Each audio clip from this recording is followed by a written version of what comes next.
তাই শ্রী জগন্নাথকে স্মরণ করে আমরা শুরু করব আমাদের আজকের অনুষ্ঠান।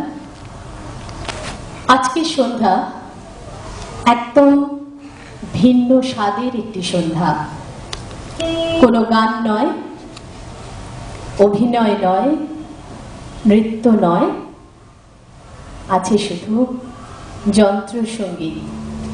সুরের মূর্ছনায় আপনাদের ভরিয়ে তুলবে, আপনাদেরকে দুলিয়ে দিবে গিটার ট্রেনিং সেন্টারের স্টুডেন্টরা। একটা কথা বলার, সঙ্গীত কখনো সঙ্গীতের পর্যায়ে যায় না।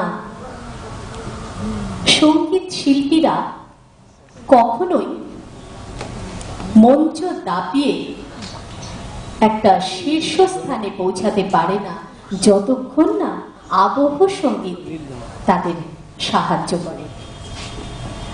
আবহ সঙ্গীত বিনা কি গানের দুনিয়া, নাচের দুনিয়া, এমনকি অভিনয় পর্যন্ত সম্ভব নয়।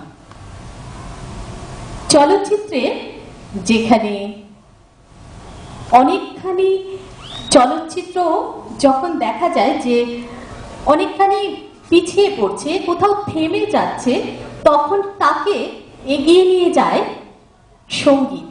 আবার সঙ্গীত যেখানে বাধা পায় তাকে এগিয়ে নিয়ে যেতে সাহায্য করে যন্ত্র সঙ্গীত।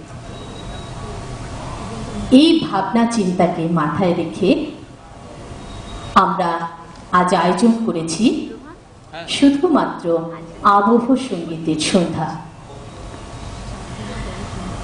আজ গিটার ট্রেনিং সেন্টারের কর্ণধার শ্রী বিভাস চক্রবর্তী এবং তার ছাত্রছাত্রীরা যৌথ উদ্যোগে ইনস্ট্রুমেন্টাল মিউজিক কনসার্টের আয়োজন করেছেন। আমরা চাইব, আশা করব আপনারা নিশ্চয়ই তৃপ্ত হবেন এবং আমাদের সাথে থাকবেন। শুরু করছি আজকের এক সন্ধ্যার একা যন্ত্র সঙ্গীত।